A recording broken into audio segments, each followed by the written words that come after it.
Good evening friends.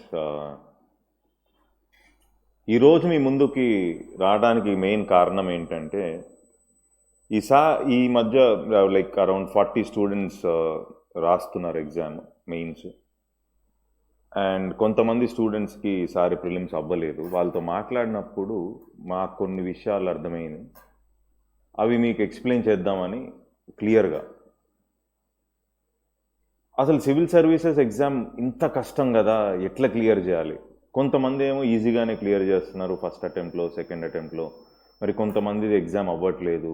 ఈ clear చేసిన వాళ్ళందరూ చాలా హైలీ ఇంటెలిజెంట్ స్టూడెంట్సా, లేకపోతే క్లియర్ చేయని వాళ్ళంతా బేసికలీ ఐక్యూ లేదంటారా?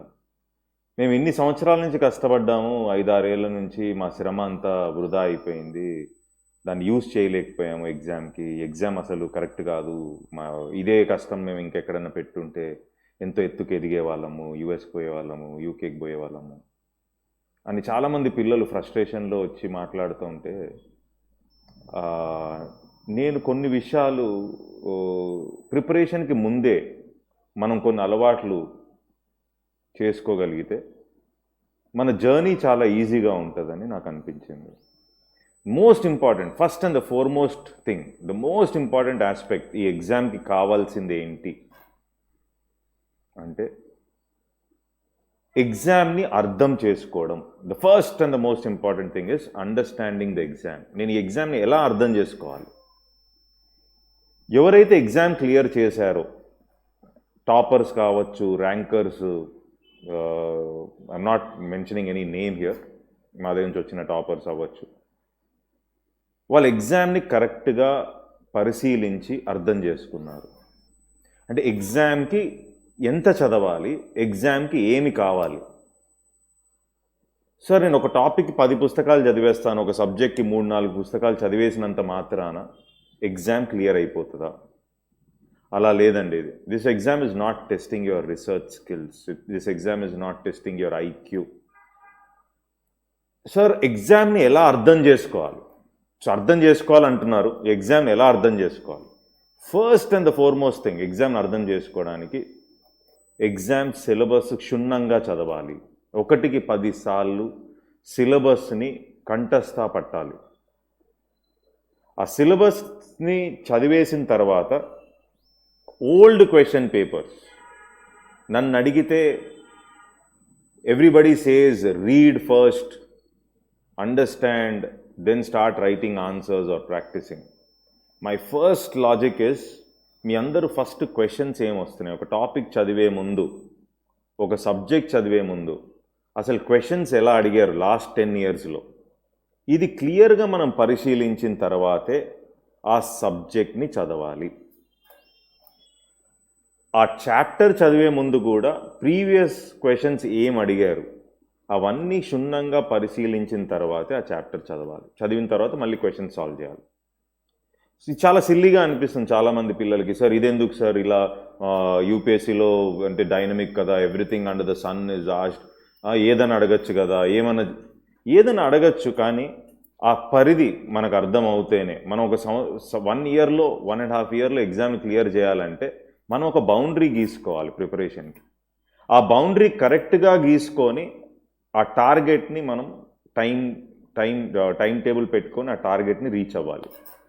సో దానికోసం మనం ఫస్ట్ ఆఫ్ ఆల్ సిలబస్ పరిధి అర్థం చేసుకోవాలి. వాడు ఎలా అడుగుతున్నాడు, ఎలా అర్థం చేసుకోవాలి సిలబస్ పరిధి, question papers and syllabus, first thing.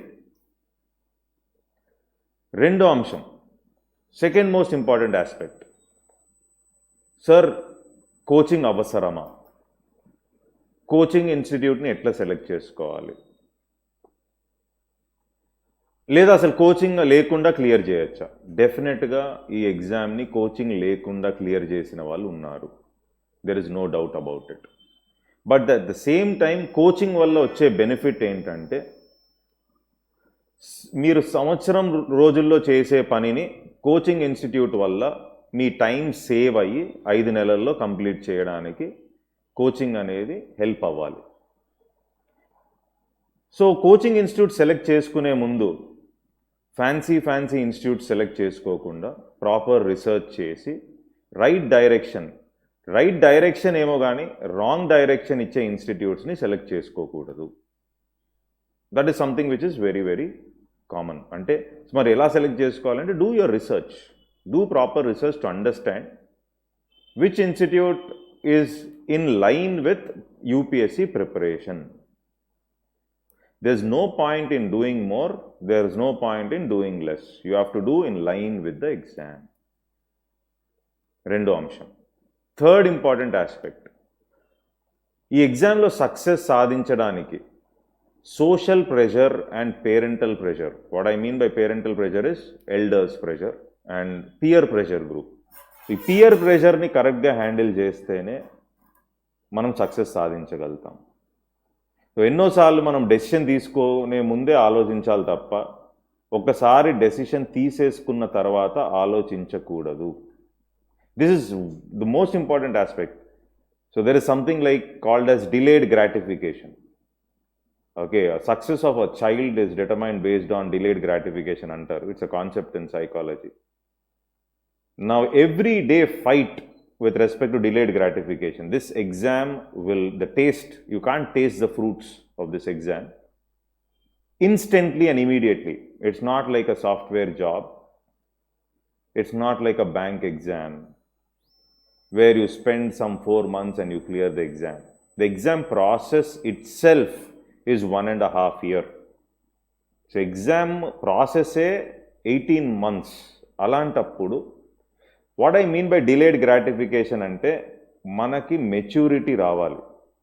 Sir 18 years 19 yearsకే ఈ మధ్య కోచింగ్ స్టార్ట్ అయిపోయింది సివిల్ సర్వీసెస్, ఐఐటి కోచింగ్ ఇచ్చేటట్టుగా.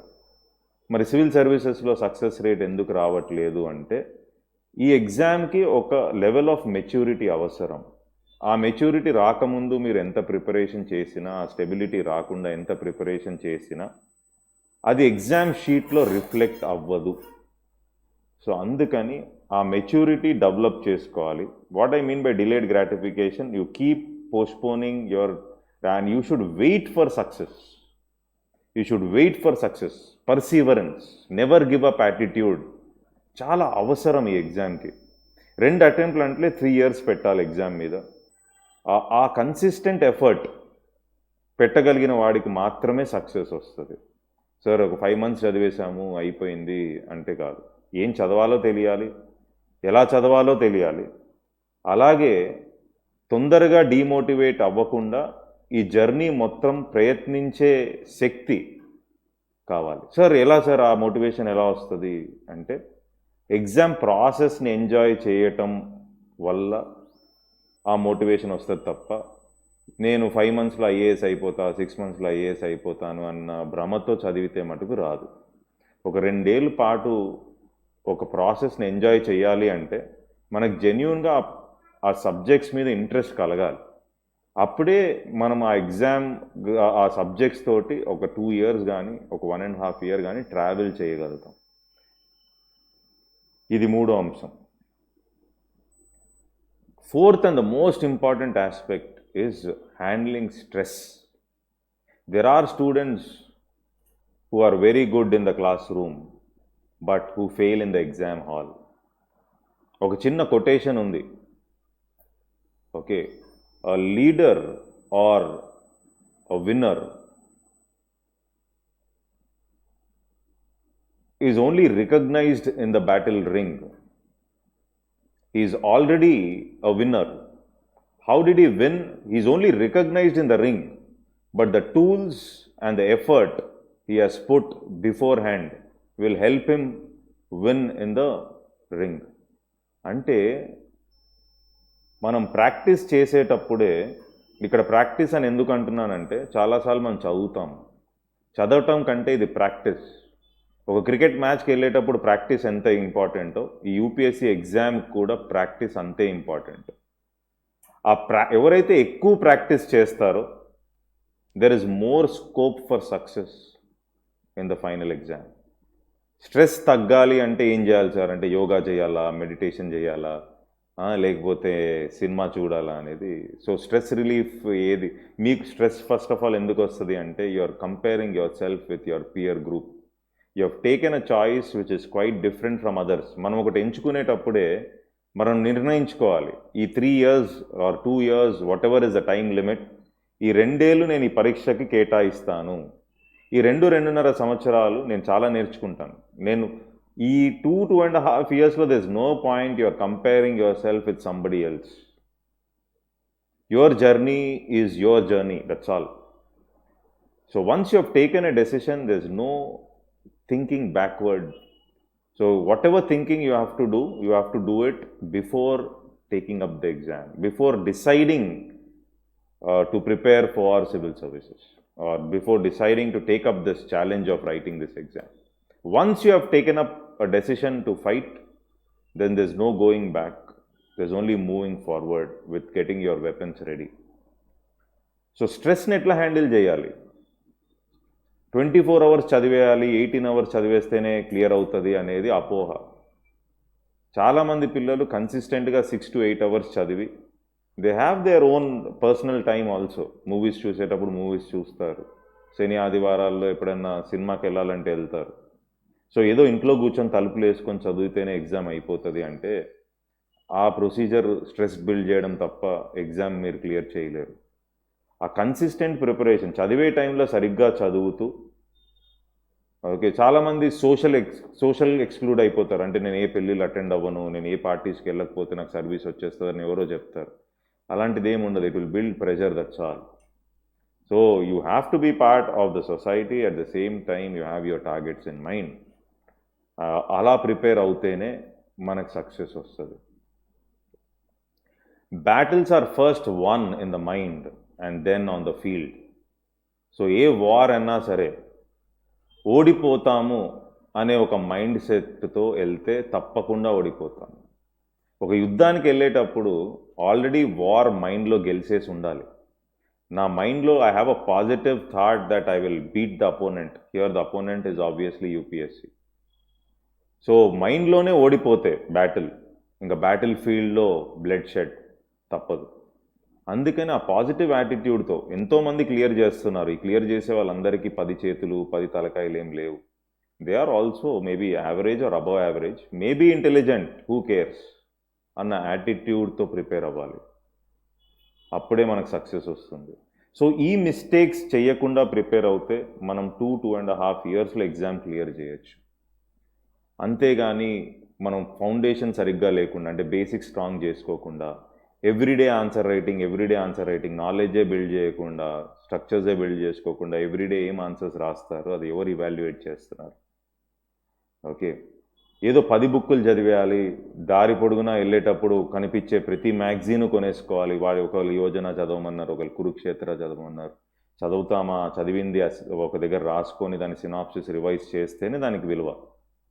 ఇవన్నీ చేసినప్పుడే సక్సెస్ వస్తుంది తప్ప ఏదో బుక్కులు కొనేసుకున్నా, లేకపోతే చాలా వీడియోలు చూసేసి, లేదా అండర్లైన్ చేసేసుకొని, చాలా కోచింగ్ ఇన్స్టిట్యూట్ మెటీరియల్ కొనేసి అండర్లైన్ చేసేసుకొని, అరే అయినా ఇంత చదివేశాను నాకు రావట్లేదు అంటే, ఫస్ట్ ఆఫ్ ఆల్ ఎగ్జామ్ని అర్థం చేసుకుంటేనే సక్సెస్ వస్తుంది. సబ్జెక్ట్ని అర్థం చేసుకుంటే అండర్లైన్ చేస్తే రాదు. సక్సెస్ రావాలి అంటే సబ్జెక్ట్ని అర్థం చేసుకోవాలి, దెన్ ప్రాక్టీస్ చేయాలి, క్వశ్చన్స్ సాల్వ్ చేయాలి, then comes your answer writing. ఇవన్నీ సిస్టమేటిక్గా చేసినప్పుడే సక్సెస్ వస్తుంది. ఇవన్నీ చేసినా రాకపోయినా ఏమీ అవ్వదు అన్న యాటిట్యూడ్తో చదవాలి. అట్ ద సేమ్ టైం ఎందుకు ఓడిపోతాను అన్న పట్టుదలతోటి మనం ప్రయత్నిస్తేనే సక్సెస్ పాసిబుల్ అవుతుంది. That's all. So I'll come up with more such videos. Do subscribe to our YouTube channel if you want more such videos. And we always speak what is useful for the students and which will definitely help students crack their goal, whether it is civil services or whether it is life. Thank you.